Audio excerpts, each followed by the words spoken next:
आज के इस कार्यक्रम में उपस्थित मेरे गुरु, मेरे वरिष्ठ आदरणीय जयंत कंसोटिया साहब, उपस्थित सभी अजाक्स के पदाधिकारीगण, विशिष्ट अतिथिगण,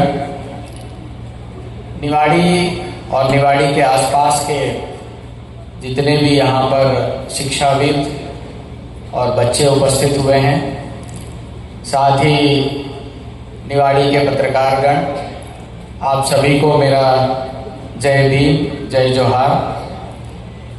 जैसा कि अभी आप लोगों ने देखा होगा, इस कार्यक्रम का जो उद्देश्य है वो बिल्कुल स्पष्ट है कि हमारे समाज की जो भी प्रतिभाएं हैं उनको यदि पर्याप्त सम्मान मिलता है, पर्याप्त प्रोत्साहन मिलता है, तो उनके आगे बढ़ने के लिए उनके रास्ते खुलते हैं, उनकी हिम्मत बढ़ती है। और हम लोगों का ये दायित्व है कि जो भी बच्चा पढ़ लिख करके अच्छा आगे बढ़ रहा है, उसको हम पीछे से पुशअप करें और उसको वहाँ तक पहुँचाएं जहाँ तक वो जाना चाहता है। मैंने अभी आपने देखा होगा कि जब हम प्रमाण पत्रों पे हस्ताक्षर कर रहे थे तो एक चीज़ मैंने नोटिस की कि चाहे वो जयशंकर प्रसाद शर्मा हो, यासीन खान हो, जितेंद्र कुशवाहा हो, राम रजक हो या कोई यादव हो या सेन हो, सभी के नंबर लगभग 80 से लेकर के 97% तक थे। इस बात से हम ये अंदाजा लगा सकते हैं कि हमारे बच्चों में सभी के पास शारीरिक और मानसिक रूप से पर्याप्त बुद्धि उपलब्ध है, पर्याप्त शक्ति उपलब्ध है। किसी में कोई डिस्क्रिमिनेशन भगवान ने नहीं किया, ईश्वर ने इंसान बना करके पैदा किया है और उस इंसान में समान रूप से बुद्धि भी दी है और शारीरिक शक्ति भी दी है। तो मेरा ये कहना है कि जब भगवान ने हमें बनाने में कोई कमी नहीं रखी, किसी प्रकार का कोई भेदभाव नहीं किया, तो हमारे समाज के प्रत्येक वर्ग के लोगों को ये चाहिए कि उन बच्चों के साथ जो भगवान की कृति है, जैसा कि हम जानते हैं हमारे सनातन धर्म में कहा गया है कि सभी मनुष्य में ईश्वर का अंश है, चाहे वो किसी भी धर्म से संबंधित हो, उसके अंदर ईश्वर का अंश है। और अगर ईश्वर का अंश है तो हमें उसके साथ भेदभाव करने का कोई अधिकार नहीं है। ना हम इस स्तर पर उनके साथ भेदभाव होने देंगे और आज हम ये कसम खाएं कि ये जो समानता, ये समरसता हमने देखी कि यहाँ इस मंच पर, इस ऑडिटोरियम में हर वर्ग, हर समुदाय का बच्चा यहाँ है। और मुझे ये बहुत अच्छा लग रहा है कि जो उनके गुरुजन हैं, जो उनके शिक्षाविद उनके साथ में आए हैं, उन्होंने उनके साथ कोई भेदभाव नहीं किया, सबको उन्होंने समान रूप से देखा है। अभी आपने देखा होगा कुछ समय पहले कि बड़े लेवल पर जब परीक्षाएं होती है, उन परीक्षाओं में अंक देने में भेदभाव होता है। तो ये अंक देने में भेदभाव कब चालू होता है और क्यों चालू होता है? जब हम यहाँ 10+2 यानी 12वीं तक की जो एग्ज़ाम हुई, उस एग्ज़ाम में जब ये सारे बच्चे समान रूप से काम कर रहे हैं, तब फिर ऐसा क्यों होता है जब प्रतियोगी परीक्षाएं होती है और प्रतियोगी परीक्षाओं में जब नंबर देने की बात आती है तो उनमें बहुत ज़्यादा अंतर दिखाई देता है।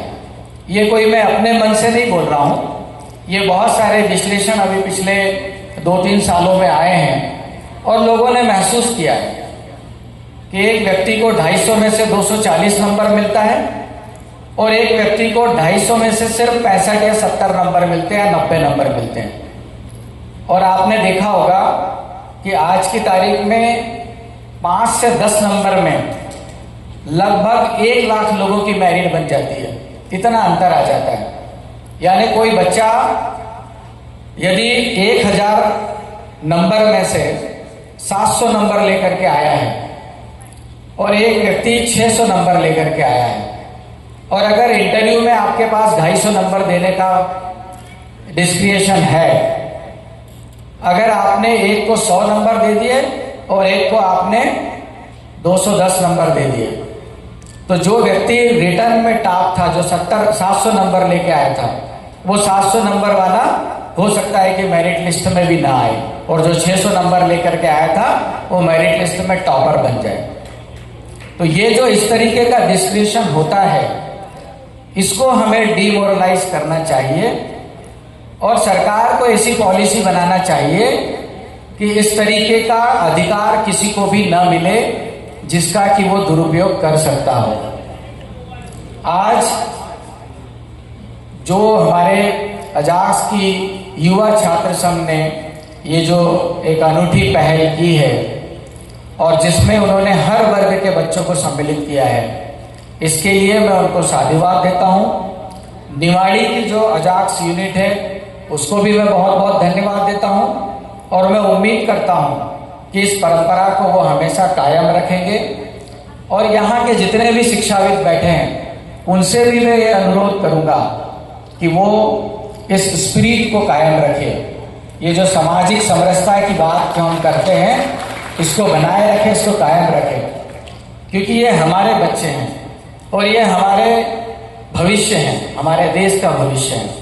आपने देखा होगा कि भारतवर्ष पूरे विश्व में सबसे युवा देश माना जाता है। सबसे कम औसत, सबसे कम वर्ग के आयु वर्ग के जो बच्चे हैं या लोग हैं वो हमारे यहाँ पर है। युवा शक्ति हमारे यहाँ पर है, और ये जब कोई चीज़ ठान लेती है कि हमें ये करना है तो फिर वो करते ही हैं और करके रहते हैं। ये आज से नहीं, ये हम कई हजारों वर्षों से देखते आ रहे हैं कि हमारे भारतवर्ष में जो चाहा वो हुआ है। जितनी क्रांतियां हमारे यहाँ हुई है उतनी मुझे नहीं लगता किसी और देश में हमने सुनी होगी।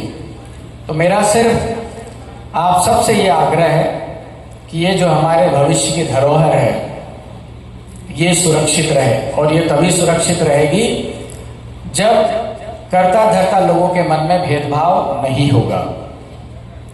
इन बच्चों को जो आज अपना प्रमाण पत्र लेंगे, अपना सम्मान प्राप्त करेंगे, इनसे मेरा अनुरोध है कि वो आज यदि उन्होंने ये तय नहीं किया है कि हमें भविष्य में क्या करना है, तो वो आज तय कर लें हमें किस दिशा में जाना है।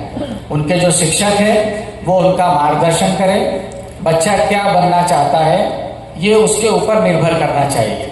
आपने देखा होगा शहरों में जो बड़े बड़े स्कूल होते हैं वो सारे स्कूल कक्षा 10 से लेकर के 12वीं तक के बच्चों की एक कैरियर काउंसलिंग करते हैं, और कैरियर काउंसलिंग करने के बाद वो ये डिसाइड करते हैं, उसको बताते हैं कि बच्चा तुम्हारे लिए तुम क्या चाहते हो और तुम क्या बन सकते हो। और जब हमें ये लग जाता है कि बच्चा ये काम कर सकता है, तब हमको उसके पेरेंट्स को बुला करके गाइड करना चाहिए कि आपके बच्चे की ये हॉबी है, वो ये बनना चाहता है। आज तक का जितना हमारा एवेल्यूएशन है, उस एवेल्यूएशन के आधार पर ये बच्चा ये कर सकता है, इसलिए इसको हमको इस दिशा में भेजना है। क्योंकि हर बालक हमारा इतना सक्षम नहीं है कि वो इतना समझ सके। हर बच्चा हमारा इतना सक्षम नहीं है कि वो खुद तय कर सके कि मुझे क्या करना है। उसमें हमारे शिक्षकों की बहुत भूमिका है। यदि हमारे शिक्षकों ने नहीं बताया होता या हमारे पेरेंट्स ने नहीं बताया होता कि तुम्हें आगे चल करके क्या करना है, तो हो सकता है कि आज हम इस मंच पर नहीं खड़े होते। दूसरा मैं ये कहना चाहूँगा कि हम लोग सरकारी नौकरी पर बहुत ज़्यादा निर्भर रहते हैं। निर्भरता होनी भी चाहिए, क्योंकि ज़्यादातर जो पढ़ा लिखा बच्चा होता है, जो मेरिटोरियस बच्चा है, वो ये चाहता है कि वो आईएएस बने, आईपीएस बने, इंजीनियर बने, डॉक्टर बने, वकील बने, जज बने, और उसी के अनुरूप वो अपना भविष्य निर्धारित करता है। लेकिन आपने देखा होगा पिछले कई सालों से जो हमारे कंपटीशन एग्जाम में जो भर्तियां हो रही है वो बहुत कम मात्रा में निकलती है। आप सोचिए कि 5 से 5.5 लाख लोग मिलकर के मध्य प्रदेश लोक सेवा आयोग की परीक्षा दे रहे हैं और इस बार का जो विज्ञापन है वो सिर्फ 150 पदों का है। तो क्या आप मानते हैं कि 150 पद इन 5 लाख लोगों के लिए पर्याप्त है? नहीं है, स्वाभाविक है, नहीं है। तो इनकी संख्या कैसे बढ़ाई जाए, इस पर भी हमको गौर करना चाहिए। अगर हम ये गौर नहीं करेंगे तो हमारे बहुत सारे लोग बेरोजगार रह जाएंगे।